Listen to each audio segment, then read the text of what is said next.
ẹ wò Ọlọ́run ó ti ṣe o, bàbá ti ṣe o, ó ti ṣe, ó ti ṣe o, bàbá ti ṣe o, ohun tó ń bà wá lẹ́rù bàbá ti ṣe o, ó ti ṣe. Ẹ̀yin ará Ògùn mo kí n kú oríire o. Wọ́n jí wọn gbé níbí, wọ́n jí wọn gbé lọ́hùn. Ọlọ́run ti ń tú àṣírí wọn báyìí. Kábíyèsí Elédùmarè, kábíyèsí Elédùmarè, kábíyèsí Elédùmarè. Ọlọ́run ti bá àwa Ògùn state ṣe. Àwọn tí wọ́n ń da ìlú tó ń destroy ilẹ̀ wa, tó ń wọlé jí wa gbé, tó ń wọlé pa àwọn èèyàn wa, tí wọ́n wọlé oríṣiríṣi, ọwọ́ àwọn agbófinró ti tẹ̀ pọ́n nínú wọn, nínú àwọn tí wọ́n da àlàáfíà Ògùn state láàmú, ní inú àwọn tó ń jí ni gbé, tó fi tipátipá gba mọ́tò ọ̀wọ́ èèyàn. Àwọn náà ni níjọ́ tí wọ́n bá ríyàn jí gbé ọmọ lọ jí mọ́tò, níjọ́ tó bá rí mọ́tò jí gbé ọkọ̀ máa lọ jíyàn. Ó dẹ̀ máa wù mí tí ìjọba Ògùn state tí wọ́n bá lè tọpinpin kọ́ tọwọ́ bọ máa yẹn lọ́fun, kọ́ rí dájú pé ó jẹ́wọ́, ó sọ gbogbo àwọn tọ́jọ́ ń ṣiṣẹ́ bí yẹn. Ṣẹ́bọ̀ ká máa ń sọ pé táwọn Fúlàní bá fẹ́ wá hùwà kan, wọ́n máa mú Yorùbá kan dání, ìgbà míì wà wọn mú Yorùbá dání, ìgbà míì wà wọ́n á mú àwọn mú àlè tó jẹ́ pé wọ́n ń ṣọmọ tí wọ́n kì í ṣe Yorùbá ṣùgbọ́n wọ́n jẹ́ orúkọ Yorùbá, bíi kí àwọn jẹ́ Fúlàní, kí bàbá wọn jẹ́ Fúlàní, kí àwọn jẹ́ Yorùbá. Wọ́n ti pọ̀ nílẹ̀ Yorùbá gan. Ara wọn lẹni tí mo mú ọ̀rọ̀ ẹ̀ wáyìí, orúkọ ẹ̀ ń jẹ́ Sunday Dòsùnmú ní orúkọ bàbá ẹ̀. Wọ́n pè ní Dòsùnmú ló máa ń pè, ọmọ 53 years old. Wọ́n mú nílùú Abẹ́òkúta pẹ̀lú master key méjì níbi tí ó ti ń gbìyànjú láti jí mọ́tò gbé. Bàbá tàdé ń sọ ìwọ́n ni wọ́n ti mú rí ní Ọlọ́run ṣògo ní last year September tí mi bá ṣe mistake. Name of the master is Sunday Dòsùnmú, age 53 years.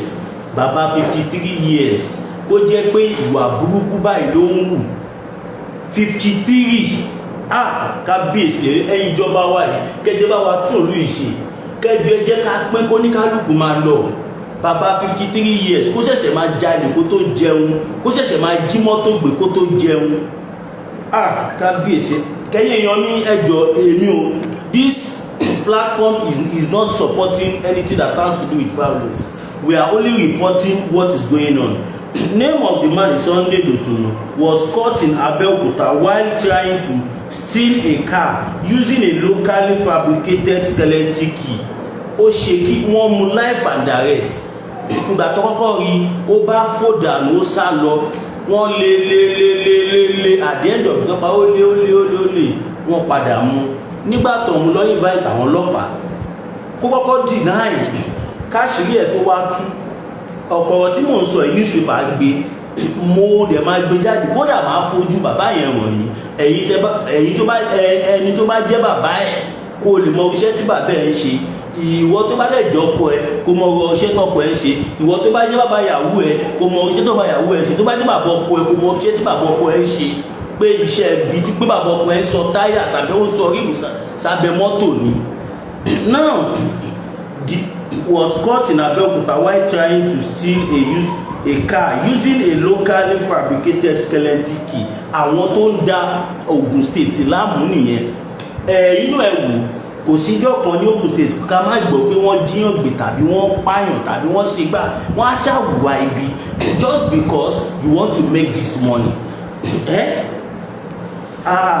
Kàwọ́ ò support wọn o. Èmi máa ń sọ fún yín pé tẹ́mi bá rí reality èmi máa ń sọ ṣé irú nǹkan báyìí, ṣé ebi gbọ́dọ̀ pààyàn débi irú nǹkan báyìí.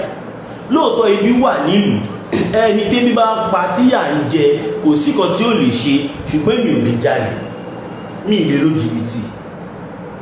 Kí wọ́n yín ìgbà tẹ́ wà kékeré tó bá ní kẹ́ kọ́ṣẹ́ ẹ̀ ní kọ́ṣẹ́ iṣẹ́ búburú. Mo sì máa fọ́tò máa yẹn wọ̀nyí tó bá ó tún ní fídíò kan náà tí mo fẹ́ fi wọ̀nyí kẹ́ lè mọ̀ pé ìlú yìí things are now falling apart. Nǹkan tí ọ̀rọ̀ tí kọjá sísọ. Now the man was arrested by Ogun State Police Command on Saturday at about 7:30. Bí aago méje àbọ̀ ni wọ́n mú níbi tí ó tó ti ń ṣiṣẹ́ bí yẹn. The man has been arrested before last year. Has been arrested before. He was arrested last year, September 17, 2022 at Olorunsogo in a motor park with his syndicate. Bàbá yìí ó ti ń ṣiṣẹ́ yẹn tipẹ́tipẹ́ ní adẹ̀ ń padà gbọ́ lẹ́nu àwọn èèyàn kọ̀ọ̀kan tó ń pè wọ́n jẹ́ bóyá wá pé bàbá yìí ó ti ń pé wọ́n ní àwọn pé tó bá tẹ̀ nínú dáadáa ó máa jẹ́wọ́ àwọn tọ́jọ́ ń jíyàn gbé ní ìlú Abẹ́òkúta.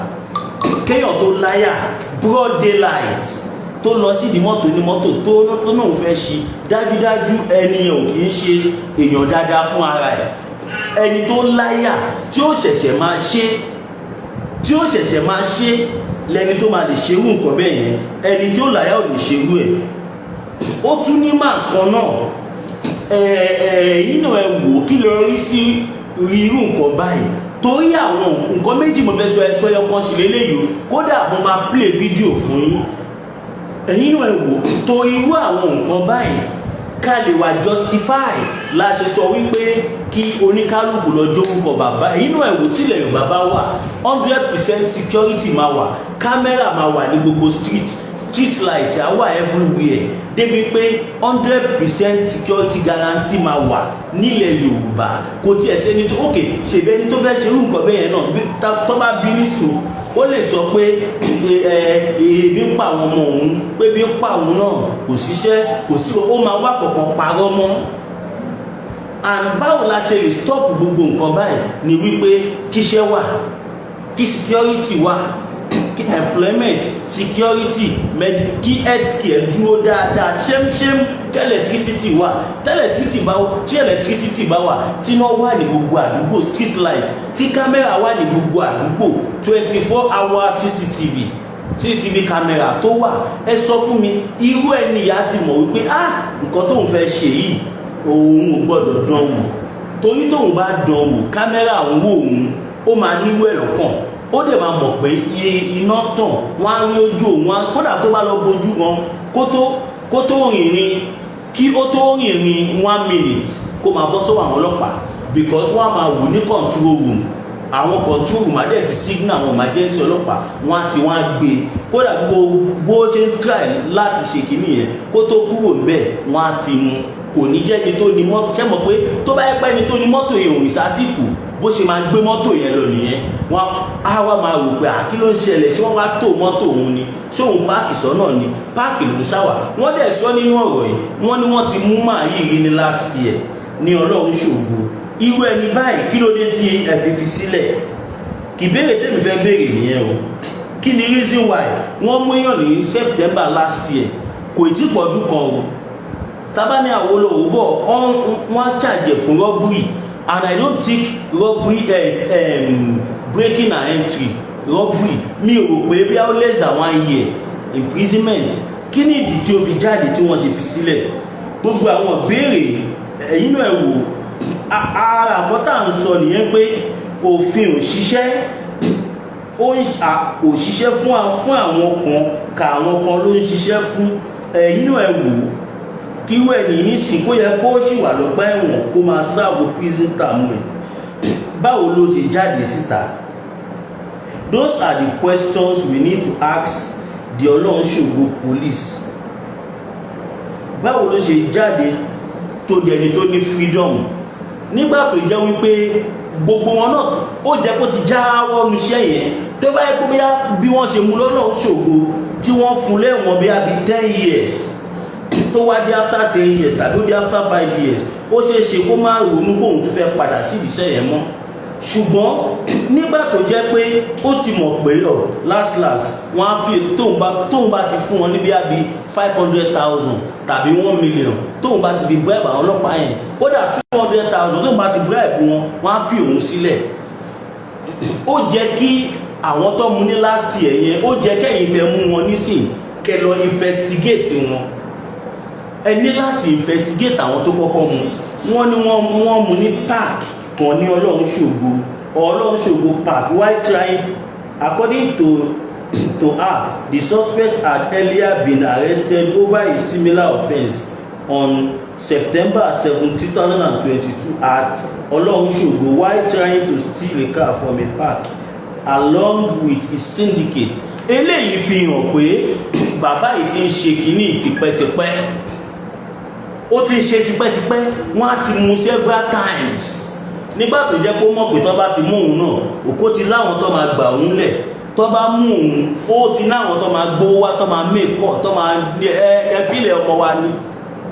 Gbogbo irú àwọn nǹkan ìlà wa fẹ́ yọ kúrò nílẹ̀ Yorùbá débi pé ẹni tó bá ṣẹ̀ kó jẹ̀yà ẹ̀ṣẹ̀ tó ṣẹ̀, kódà tó bá máa sọ fáìn kó má bàa lè padà mọ́ síbi ẹ̀ṣẹ̀ yẹn. Ẹni tó mú ní September last year kò ìpọ́dún kan sígbà táwa òkọ́ tún mú again. Ó túmọ̀ sí pé látìgbà tí wọ́n ti fi sílẹ̀ ló ti ń ṣiṣẹ́. Mọ mọ́tò tó ń sọnù on a daily basis ojúmọ́ yẹn ni. Mọ mọ́tò tó ń sọnù on a daily basis. Kẹwo master key tí ó mú dání. It is a locally made master key. Wò ṣé rí bóyá ṣe rí ẹbí skeleton key ṣe rí òun ló fi ń já mọ́tò àwọn èèyàn. Irú wọn sì yìí mọ́tò tó bá rí lórí park wọ́n á kó máa bírèkì sínú ẹ̀ wọ́n á jí lọ. Tó bá jẹ́ pé bí ẹni yẹn ń wà lọ ni wọ́n á mẹ́ni yẹn wọ́n wá bí wọ́n ṣe máa yanjú ẹ̀. Tó bá pa ẹni lẹ́ni dànù wọ́n wá lọ ta mọ́tò ẹ̀. Ṣé irú ẹni báyìí ẹ sọ fún mi ṣó yẹ kó wà láwùjọ? Tí wọ́n bá tẹ̀lé tó bá tẹ̀lé sọ pé kọ́ lọ́ hàǹgì ẹ̀, irú èèyàn báyìí ó jẹ́ kó wà ní remind. Kò lò rárá kí wọ́n fún 5 years tó bá lọ bẹ̀ orí ẹ̀ máa pé. Òun ló fàtẹ́sẹ́ rí ọ̀pọ̀lọpọ̀ àwọn tó ń jalè tó ń wọlé pààyàn tó ń so oríṣiríṣi. Ọmọ pé táwọn bá fi máa lo 3 months wọ́n á fi àwọn sílẹ̀. Àwọn bàbá àsàlẹ̀ àwọn á dìde wọ́n á wá gba àwọn sílẹ̀. Tó bá jẹ́ pé kò sí yẹn ni I can assure you pé kò ní inú ẹ̀wù bàbá yìí ṣé lè rí irú tíyàn bá gbìyànjú mọ̀ pé lè yóò ṣe Yorùbá. Àwọn ọmọ àlè tí wọ́n ti dàpọ̀ mọ́ Yorùbá yẹn ni ṣe lójú ẹ sọ fún mi ṣojú ẹni tẹ́ ń wò ṣojú Yorùbá àmọ́ ọkàn wọn balẹ̀ ọmọ pé wọn á tó fi wálẹ̀ jàre àkàwọn alájà tó pè àwọn tó ń gbà wọ́n lẹ̀ wọ́n á tó pè. Tí ó bá sí yẹn mo lè assure yín wípé nǹkan máa lọ bó ṣe jẹ́ kó lọ. Ṣùgbọ́n nígbà tó jẹ́ pé kí wọ́n tó mú wọn táwọn èèyàn bá gbọ́ tó bá ti pe ọ̀gá àwọn ọlọ́pàá báyìí ẹsẹ̀kẹsẹ̀ wọ́n á ní order from above. Ọ̀gá is interested in that case, transfer him to so place. A di pé wọ́n á fi sílẹ̀. Àmọ́ ẹ̀yin èèyàn wa kì í rí nǹkan tó bá da, nǹkan tí ò bá da lè máa ń rí. Kẹwo rọ̀rọ̀ tí mò ń sọ sí mo expect ẹ̀yin èèyàn wa jọ̀ọ́ nítorí Ọlọ́run bá mi pín program yìí kó lọ viral. Pín fún gbogbo àwọn tẹ́ bá mọ̀ tó bá wà nílẹ̀ Yorùbá tí a jọ wà ní Nàìjíríà báyìí kẹjẹ́ kọ́ mọ̀ wípé kẹ́ fi program yìí ràn wọ́n jẹ́ kí wọ́n rójú ẹni yìí. Ó pe àìní Sunday Dòsùnmú táwa dẹ̀ mọ̀ pé kò lè jó orúkọ tó ń jẹ́ nìyẹn. Ṣùgbọ́n wọ́n ní mọ̀mọ́ gbé orúkọ yẹn jáde láti káńtà nǹkan táwa ń sọ páwọn Fúlàní nìkan ni wọ́n ń jí ọ̀gbìn tó báyìí tó ń ṣe oríṣiríṣi. Ẹgbẹ́ ó dùn ó ní fídíò kan náà tí mo fẹ́ play fún wa kẹjẹ́ ń tan Bluetooth. Eléyìí ti ẹ̀yà mi lẹ́nu òkó jẹ́ káyèéfì. Ó ṣe ní káyèéfì kẹfí prógámù ìrànwọ́ ẹyẹ tó. Eléyìí tí ẹ̀ ṣe mí ní káyèéfì mo wò pé kábíyèsí ẹ̀ lẹ́dùmarè. Ohun máa yẹn nìkan ni màá play kó yẹ kí n gbé fídíò ẹ̀ náà síta but orí fóònù yìí ló wà. Oh my God báwo ni lè rí fídíò yìí báyìí o.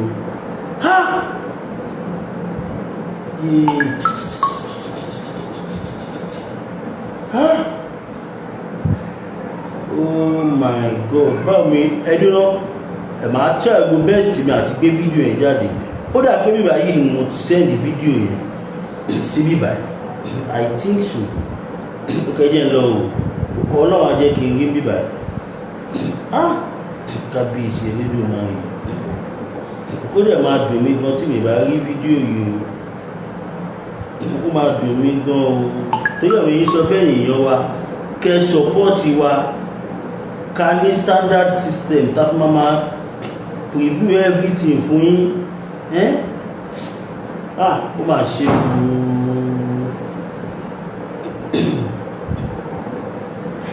kẹ́ẹ̀jọ ẹ̀ ó dọ̀nù basit fídíò bọ̀bọ̀ tí wọ́n mú tó jí kébù yẹn tí mo ní o sẹ́ẹ̀dì síbà ẹ̀kọ́ o sẹ́ẹ̀dì ẹ̀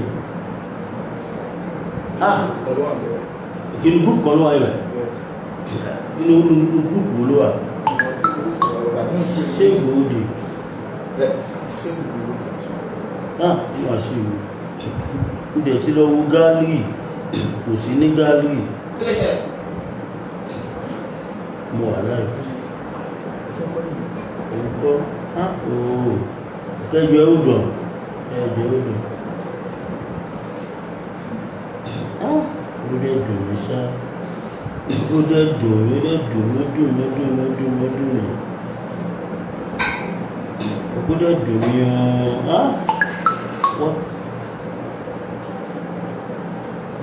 àti pé ọkọ̀ wà nù kẹ́jẹ́ ó dùn kí máa fẹnu ṣàlàyé nǹkan tó ṣẹlẹ̀ ń bẹ̀ lọ ó ní arákùnrin kan kárákùnrin yẹn ń jí kébù street light ó ń jigé wọ́n wá mú wọ́n ti nà gan wọ́n ti nà débi pé wọ́n kódà díẹ̀ ló kú kí ẹ̀mí bọ́ lára ẹ̀ wọ́n wá bí pé nǹkan tó ṣe ìṣó dáa ó ní kò dáa kí ló pé nǹkan tó ṣe yìí ó ní òun jalè ni pé olè ló ń pè kọ́ wá ní kí ló máa ń ṣe fólè kó ló máa ń pa olè mi ìmọ̀ bóyá àwọn tó bí ẹ gbé bọ̀dá ní mi ìmọ̀ wọ́n ṣàṣùn mẹ́yìn gbogbo ìbáṣepọ̀ wá ní kọjọ́ kọ́ máa pa òun kọjọ́ kódà kó pé òun lílé kó ní kọ́ máa pa òkè òǹkọ́ kó ní kọ́ máa pa òun pé kọjọ́ tó yọ lọ́wọ́ kọ́ máa pa òun pé kọ́ tó òun ṣe yìí òun ò ṣe rí wọ́n wá ní òun ṣe rí kí ló wá fà tó fi wá ṣe tó ṣe yìí ó ní pé kọjọ́ pé ìyàwó òun lébọ̀ pé ìyàwó òun wà lọ́sípítù ó ń lébọ̀ lọ́wọ́lọ́wọ́ báyìí ó lóun dẹ̀ ti ra drip gan ó ti sanwó treatment sanwó everything ó ló wá ṣètò ó gbé pé drip tíyàwó òun ṣe fẹ́ gbà àtẹ̀jẹ̀ nǹkan kan ó pọ̀ póun lówó kankan lọ́wọ́ póun dẹ̀ wò pé kí lóun lè ṣe ilẹ̀ dẹ̀ ti ṣú páwọn dókítà yẹn dẹ̀ ti sọ fóun pé tóun ò bá ti lówó pé kóun wá gbé pé wọ́n ti fẹ́ dáwọ́ iṣẹ́ dúró lòun ṣe wá pé bóun ṣe ń bọ̀ mo ti rí kábíyèsí Elédùmarè ọlọ́run tí ò sọ mí di onírọ́ níwájú ẹ̀yin olólùfẹ́ mi mo ti rí ọ́díò yẹn mo ti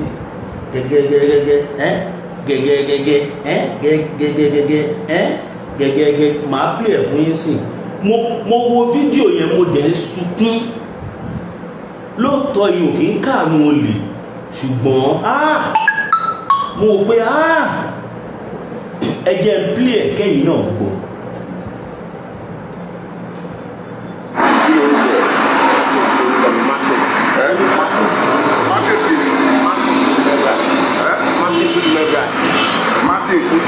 Udumebra. Yes. You are from the state. I'm from Delta State. Delta State. Iṣẹ́ wo ló ń ṣe?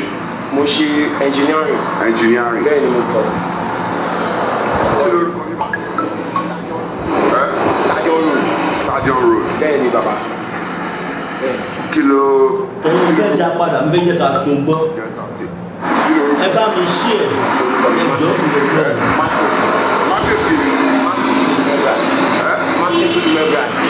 Martins Udumebra. Udumebra. Yes. You are from which state? I'm from Delta State. Delta State. Yes. Iṣẹ́ wo ló ń ṣe?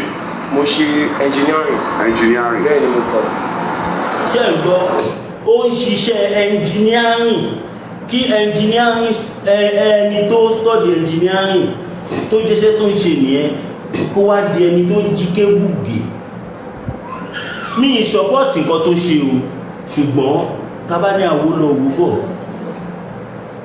situation Nàìjíríà ni lóòótọ́ èmi ò jalè lágbára Ọlọ́run kó tó máa dé fi jalè Ọlọ́run ní jẹ́ kí n rí so ó jalè ṣe ipò rábẹ̀ kankan sá sí but tó bá yẹ pé ìlú dá tíṣẹ́ wà everything wà kò lè sọ pé kó ṣiṣẹ́ tóun fẹ́ ṣe kò lè sọ pé torí tó bá yẹ pé bí medical system wa ó make sense kò lè fi irú nǹkan bẹ́ẹ̀ parọ́ nǹkan tó fi parọ́ nísìnyí apá mi jábọ́ honestly apá mi jábọ́ èmi ò kí support tí o lè mọ ìwà tí bá wà níbi kan tó bá mú lè ní ìdá sí tó bá jẹ́ pé mi nìkan ló kù tí máa bá bẹ̀bẹ̀ tó máa fi olè yẹn lẹ̀ mi ní bá bẹ̀bẹ̀ mi ní nà mi ní dá sí kódà píngàn mi ní ṣe sí torí mo mọ̀ pé àwọn èèyàn ẹ̀ náà wà lára tán yìí nǹkan kan ti ṣẹlẹ̀ rí nígbà yẹn akéré ní Agége ìgbà yẹn ni mo lù ẹ̀ kọ̀ọ̀kọ̀ tí mo sọ ti lé ní 20 years dànù but ìgbà yẹn mi ti mature mi ti fi bẹ́ẹ̀ mi bóyá díẹ̀ níwọ̀ yà ni wàá fi jù mí lọ ńgbà yẹn díẹ̀ náà ló máa fi jù mí lọ ìgbà táwọn sọ ẹ̀ máa lọ ṣe jámàjámà káàkiri ìgbà yẹn ni mo lù ẹ̀ wà dáadáa lẹ́kọ̀ọ́ tó ń ṣiṣẹ́ nu Agége Sóṣòdì ó wá ní gáì kan kọ̀wọ̀ ló máa wà wá ó ní gáì kan gáì yẹn ó yọjú bí gíláàsì ó wà ní mòlù ẹ̀ ó wá jí fóònù àwọn èèyàn ní mòlù ẹ̀ ó yọ fóònù lára àwọn èèyàn ó ń kó sínú báàgì ṣé ìyá àti bàbá mi fẹ́ kẹ́ kọ́gbọ́n ẹ pé àwọn ọmọ yín súnmọ́ bí kọ́ wá kọ́gbọ́n èèyàn gbọ́dọ̀ gbélépò kó má gbọ́n tó bá gbélépò tó bá gbọ́n kó lè gbọ́n mọ́ títí ayérayé àtìgbà yẹn báyìí ni mo ti dìtámì lọ́kàn mi láti kékeré gbà mo ti dìtámì pé tó bá mú olè mi ní báwọn nù mi ìdẹ̀ ní báwọn bẹ̀bẹ̀ kódà kò máa fi ẹ̀rọ awímẹ́ntì ẹni lẹ́sẹ̀kẹsẹ̀ torí pé àwọn èèyàn máa ń wà around ìgbà tí wọ́n ṣàmúgbọ́gbọ́n ẹnu mọ́tò ó yọ fóònù ó ti yọ fóònù èèyàn bíi 10 the last one tó wá yọ ó dìjà ẹnìyẹn ṣàkàmọ́ lọ́wọ́ ó ṣàfihàn èèyàn débi gbọ́ pariwo lé ẹnìkan wá nínú mọ́ọ̀lù ẹ̀ tó jókòó sí ẹgbẹ̀lẹ̀kùn ẹnìyẹn wá lọ sọ fáwọn èèyàn pé fóònù yìí nìkan tó ló mú fóònù gbogbo ẹ̀yìn náà ló ti kó bí ogun wọn ṣe bo bọ̀bọ́ ẹ̀yìn tó gba fóònù wọn lọ́wọ́ ẹ̀ tó ọ̀nà gan ká ní pé nǹkan yẹn ṣẹlẹ̀ dírẹ́bà ṣàdúró ọjà bọ́lẹ̀ kò máa lọ ibẹ̀ ni mo ti bẹ̀rù networking ni mo ti mọ̀ pé networking wà àṣòwò nìkan kọ́ ló wà ní mọ́tò it's like wọ́n tó bí abi méjì àbí mẹ́ta ẹsẹ̀kẹsẹ̀ ẹ̀yin tẹ́ bá mọ Òṣòdì dáadáa wọn ti dé last bus stop Òṣòdì wọ́n wà ní Brown Street mo lọ ẹ́ dúró ní Brown Street ó ń já àwọn èèyàn sílẹ̀ ayayayayaya ẹni tí ó ṣàkóbá ẹ̀yẹn ìyẹn ò tí bọ̀ ẹ́ last bus no mọ́tò yẹn mo lọ ẹ́ lọ sí Brown Street nǹkan yẹn ṣẹlẹ̀ ní sáìdì Ládìpọ̀ lẹ́yìn ẹ̀ ti bọ́lẹ̀ àṣẹ ẹni tó já sílẹ̀ ti gbọ́ kàdà ó ti ṣáájú wọn dé Ládìpọ̀ kòkó wọn àtàwọn gáàngì ẹ̀ wọ́n ti ra bíléèdì tuntun ẹ̀ẹ́dẹ̀ òkè mọ́ọ̀lù ẹ̀gbà yẹn gíláàsì ẹ̀ máa wà ṣíṣílẹ̀ ní mọ́ọ̀lù òkè ní kọ́fà kò ní wíńdò tó máa ń kọ́fà ẹ̀ bí mọ́tò yẹn ṣe dúró ní Ládìpọ̀ báyìí ọkọ̀ fọwọ́ tó ẹni yẹn báyìí tó máa ń nọjú síta báyìí wọ́n bu bíléèdì lù bẹ́ẹ̀ ni háì tí ò ní kò ògùn àtàwọn èèyàn tó bọ́lẹ̀ Ládìpọ̀ ọkọ̀ ọ̀tọ̀ báyìí tó máa wò kọ́ báyìí ìwẹ̀ báyìí wọ́n ti bíléèdì yẹn bọ̀ tó wọlé gidi tó sunkún ìgbà tá a máa padà rí ojú bọ̀bọ̀ yẹn ó ti lu sínú ẹ̀kẹ́ báyìí wọ́n ti bíléèdì yẹn bọ̀ tó jẹ́ pé ó lu sí òdì kejì ọ̀nà mẹ́ta kégbóyè ò lè jiná for life tó bá bí ọmọ ẹ̀ a máa fi egbò yẹn hàn wọ́n provided tó bá tiẹ̀ lè jiná ó wọ́ọ̀sì ju kọ́kọ́ làfihàn lọ ọ̀bù tó jáde nínú náà just because ó tú àṣírí wọn so torí ẹ̀ àtìgbà yẹn èmi ti dìtàmì pé mi ní bá wọn dá sí ọ̀rọ̀ wọn ṣe kíní wọn ti kíní mọ́. So back to ọ̀rọ̀ tí mò ń bá bọ̀ ṣe rí pé torí ẹ̀ lè ga tó jẹ́ pé nǹkan téèyàn bá ń bá lọ ni kó rán. Bọ̀bọ̀ yìí engineer ni, ó study engineering, graduate ni, ìyàwó ẹ̀ labour, kò sówó kò sí kankan. ẹ má ṣì mí gbọ́ mi ẹ̀kọ́ ìjẹun tó wà mo kàn sọ bí nǹkan ṣe ń lọ according to economy Nàìjíríà ni mo fi ń sọ̀rọ̀. Mi ìkìwọ́ tó bá lọ jalè wọ́n á mú ẹ wọ́n á pa ẹ̀ dànù, ṣùgbọ́n ibi kan sọ normal bọ́ọ̀yì sí okó nàìjíríà lò ìyàwó ẹ̀ rọbí ó ti ná gbowó tó wà lọ́wọ́ ẹ̀ lé ìyàwó ẹ̀ kò sówó mọ́. Àwọn dókítà dẹ̀ náà fẹ́ dáṣẹ́ dúró, ó wá ń lọ ó wá rí kébù kódà kó lọ ra kíní tó máa fi ń scissors bó rí kébù yẹn lọ ra kíní kọ́tà kó wá lọ mú kọ́tà yẹn ó wá fi gé kébù kò igé gan ó ṣẹ̀ṣẹ̀ fẹ́ gé ni kọ́ wọ́n bá tẹ̀ kọ́ nà tiẹ̀ gbogbo ojú ẹ̀. Mi kò lè ṣó ẹ̀ torí terms and condition platform yìí Masb TV YouTube kì í ṣó gbogbo àwọn nǹkan bẹ́ẹ̀ ẹ̀jẹ̀ gbogbo orí ẹ̀ báyìí wọ́n ti la gbogbo orí ẹ̀ gbogbo ọwọ́ ẹ̀ bóyá bọ̀ ni wọ́n fi fọ́ lọ́wọ́ ni mi mọ̀ torí pé tẹ bá rí ẹ̀ pé bọ̀ yẹn bẹ̀bẹ̀ òkèjọ máa ń pa òun ẹ̀jẹ̀ máa ń pa òun pé wọ́n lè discipline òun kọ́ fóun lẹ̀ kọ́ wo tìyàwó òun mọ́ òun lára ìyàwó òun ṣìkínì ògìnì kan igbá kan máa pè ẹ̀ fún yín sí ẹ̀ máa gbọ́.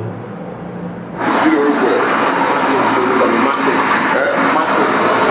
Ẹ máa gbọ́. Martins Ujumebra. Yes. You are from which state? I'm from Delta State. Delta State. Yes. Iṣẹ́ wo ló ń ṣe? Mo ṣe engineering. Engineering. Bẹ́ẹ̀ ni mo kọ́. Kí ló orúkọ bíbà? Stadium Road. Stadium Road. Bẹ́ẹ̀ ni bàbá. Bẹ́ẹ̀.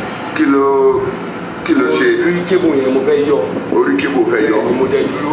Ṣé wọ́n ló nínú? Èmi kọ́ ni mo ní ẹjọ́ ìṣàánú mi. Ibi tí mo ti ṣe mistake ní ẹjọ́. Kébù náà dà. Mo lè lágbó náà. Ṣo fẹ́ yọ ní àbó tí ń yọ? Mo ti ń yọ. O ti ń yọ. Ẹ má fi ẹjọ́ mo fẹ́ dá èjì. Wo kébù yìí a ṣẹ̀ṣẹ̀ ṣe ni o. Àwọn ọ̀gá wa ṣẹ̀ṣẹ̀ wá ṣe ni. Bẹ́ẹ̀. Gbogbo bó ṣe ń lé kébù lẹ́ ń gé. Gbogbo bó ṣe ń lé kébù lẹ́ ń gé. Ṣé nọ́ọ̀mà tì ní ẹ? Ìdánwò ẹ̀ wò rí. O dánwò ẹ̀ wò rí. Èyí tó wá dánwò yìí kí ló ń pè? Ó lè yín. Ẹ́ Ó lè yín. o lè lọ́ ń pè. Bẹ́ẹ̀ ni ó lè yín. Nǹkan tó fẹ́ fi gé dà. Ó lè lè. Lọ́dọ̀ fi gé dà. Ó lè yín. Ó lè lè. Ṣé àwọn wo? Ó lè lè. Nǹkan tó máa ń gé ni. Ó yin yẹ. Báwo ló ṣe rí kíní? Mo ra. O rà. Bẹ́ẹ̀ ni. O lè sọ fún mi pé o jẹ́ rí. Mo lọ ra fún àmì àbúkọ. Nǹkan tó yàn ò ṣe rí ṣó máa kàn déédéé bẹ̀rẹ̀ sí ni máa ṣe lẹ́ẹ̀kan náà ni. Owó kọ́tà tó mú dání. Tí mo rí tán ṣe ló mú mi tí mo fi ṣe. Àwọn tó rí tán ṣe ẹ tó mélòó tẹ́ máa wá sójú ọ̀nà yìí. Èmi nìkan ni mo wá mi wá bí Ìwọ nìkan ni wá lè ní. mi wá mi wá pẹ̀lú yàn. Bàbá mi dé anábà dùn àgbà. Má sọ̀rọ̀ jù. Nǹkan tí bá bí ẹni kò sọ. Ok bàbá. Stadium la wà yẹ́ àbí. Ibẹ̀ ló ti yọ kébù. Kí ló ń pè kọ́ tó ṣe yìí? Ó lè yín. Olè ló ń pè. Kí ló máa ń ṣe bólè? Wọ́n máa ń pa ni ẹ̀. Wọ́n máa ń pa olè mi. Wọ́n máa ń pa olè mi. Kí n dárí díẹ̀. Torí tọ́ lọ torí ti ìyàwó rẹ̀. Torí ti ìyàwó ẹ̀. Kí ló ṣe ìyàwó ẹ̀? Ìyàwó mi wà ní oyún. Ìyàwó ẹ̀ wà nínú. Ó wà ní lẹ́gọ̀ọ́ mo ṣe ra kí ìlànà méjì. Ìwọ ìyàwó ẹ̀. Ra kìíní bẹ́ẹ̀ ni. Bẹ́ẹ̀ ni bàbá. So Ẹjọ́ ìwọ lọ. nítorí ìyàwó ẹ̀ sì kà fi ẹ́ rẹ̀. No ẹ̀rí discipline mi wọ ẹjọ́. Bàbá Ṣé o mọ̀ pé ìwà ẹ̀ bad boy? Gbé tiẹ̀ wá. Kí ló wà ní tiẹ̀ yìí? ìyàwó ìjìnlẹ̀ ẹjọ́. Kí ló dé? Ìyàwó ìjìnlẹ̀ bàbá. You are a bad boy. Bàbá I swear. You are a bad boy. Bàbá I swear. Kò lè bá ọ̀sán. You are a bad boy. Bàbá wéèrè kì í ṣàánú ẹ̀. Mi ìdánwò ẹ̀ wò rí mi lẹ̀ ní ìdánwò ẹ̀ wò. I swear my Allah, I no go lie for una, I tell you the truth. And I God no go let me. Baba I beg because of God. Na condition why I dey na push me like this, I beg. Ṣé ń gbọ́ ó ní condition tó ń wà ló push òun lọ jalè. Èmi ò advice ẹni ìwọ tó bá lọ sọ pé Masb sọ pé kíní kan màá ṣépè fún ìyá ẹ̀. Èmi ò gan ẹ̀kọ́ èdè ẹni tó bá with that kan tó sọ yẹn náà àánú ẹ̀ ò ṣe mí. Èmi kọ́ gbé kò ṣe pàánù ẹ̀ ṣe ní pé wọ́n nà pọ̀ ya ogbó rí ẹ̀ pé wọ́n ti fi ìbọn àbí kọ̀ọ̀kan fọ́ lọ́wọ́ kò kàn mí kọ̀ọ̀kan bá mú kọ́ bẹ́ orí ẹ̀ ní tó jẹ lóyún kò kàn mí bọ̀ èmi kọ́ gbé ọ̀rọ̀ yẹn wá pé ẹ wo ibi tó sá sí ó sá sábẹ́ pé condition tó ń wà ẹ̀yìn ẹ̀ wò tó bá jẹ́ pé a ní standard medical ní Nàìjíríà ta ní standard health care ṣó mọ̀ pé kò ní lè fìkọ́ bẹ́ẹ̀ yẹn parọ́ ṣá ṣùgbọ́n tábàwò lọ wò bọ́ọ̀nà lóòótọ́ ní Nàìjíríà kéèyàn máa kú lọ báyìí dókítà ní àtẹ́nìsì tó bá sanwó kó jẹ́ general ọkọ̀ general kọ́ gbèrú kan lásán sórí ni wọn ò wá general hospital tó bá sọ pé nǹkan general hospital public hospital ìjọba ló máa ń ní gbogbo treatment ibẹ̀ sàárà ló jẹ́ kó jẹ́ ọ̀fẹ́ ló jẹ́ kó jẹ́ general hospital mélòó lè níyì ni ẹ lè sọ fún mi pẹ̀lú débẹ̀ tẹ́ máa gba treatment ọ̀fẹ́ láì ṣe pé ẹ fowó yín ra gbogbo nǹkan tó bá fẹ́ lò fún yín bẹ́ẹ̀ kò sí honestly táàrí èèyàn bá yá tíyàn bá gbé lọ sí general ó dàbí kéèyàn gbé ẹnìyàn lọ sí mọ́ṣúárì ni bẹ́ẹ̀ ni ó dàbí ìgbà tó bá dìde fọwọ́ ara ẹ̀ fi gbé ẹnìyàn lọ sí mọ́ṣúárì torí tí ó bá ṣọ́ra ó máa kú dànù síbẹ̀ ó máa kú dànù kò sí general hospital kankan ní Nàìjíríà tẹ́lẹ̀ sọ fún pé máa débẹ̀ tẹ́ẹ̀nì sanwó ṣe bóun là ń gbọ́ bóyá UCH ní àbí láńtòrò mímọ́ ní Ìbàdàn bẹ́ẹ̀ yẹn wọ́n ní tó bá débi ṣé UCH Ìbàdàn ní àbí láńtòrò mímọ́ kọ́ dárúkọ bẹ̀yẹ tí bá rántí àásọ wọ́n ní níbẹ̀ yẹn wọ́n ní ọmọ adáwó tó máa fi repo ẹni táàrẹ̀ òyà tó wà lórí hospital bed àwọn ló máa dáwó tó máa fi repo ọdẹ sanwó bẹ́ẹ̀dì ọkọ̀ ń sanwó yàrá tó wà bọ̀ kò síná àwọn tí àwọn aláìsàn ló máa tún dáwó ló máa fi tọ́nà ló máa dáwó ló máa fi sanwó oògùn fi sanwó abẹ́rẹ́ nǹkan tó bá ti sanwó ẹ̀ ní general hospital wọn lè lò fún ẹ ṣé bá ṣe fẹ́ continue nìyẹn kásídẹ́ǹtì ìṣẹ̀lẹ̀ ọ̀pọ̀lọpọ̀ àwọn ambulance tẹ máa ń rí tó máa ń gbé káàkiri yẹn tásídẹ́ǹtì bá ṣẹlẹ̀ mbóbi tẹ bá pè wọ́n láwọn ò lè po ẹ̀yìn téèyàn yín lásídẹ́ǹtì tẹ bá jára yín kẹ́tètè gbé lọ sí private hospital tẹ bá pe ambulance mi wọ́n á ní kó sèpò nu mọ́tò tó bá tún wá jàjà wá kó lè jẹ́ paracetamol lásán ló máa wà ń bẹ̀ ṣé wọ́n tó lásìdẹ̀ẹ̀tì ṣé tó bá ké paracetamol ló need ṣé ò lè ra paracetamol fún ni wọ́n á ní kò sí kankan o pé kọ́ tẹ̀sáré fi oxygen sí lẹ́nu kọ́ sáré ṣe oríṣiríṣi nǹkan ọ̀n ní ṣe they will not do it just because they don't care tó kẹwu abẹ́ nǹkan tí wọ́n ẹ rí pé bàbá tó ń fídíò bọ̀bọ̀ yẹn gan ìgbà tó gbọ́ condition tó sọ yẹn ara ẹ̀ wálẹ̀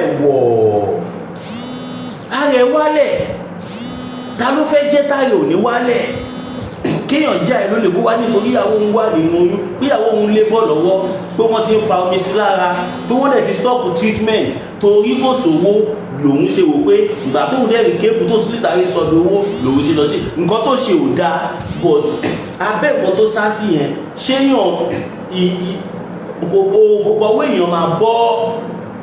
ọwọ́ èèyàn máa bọ́ so that's it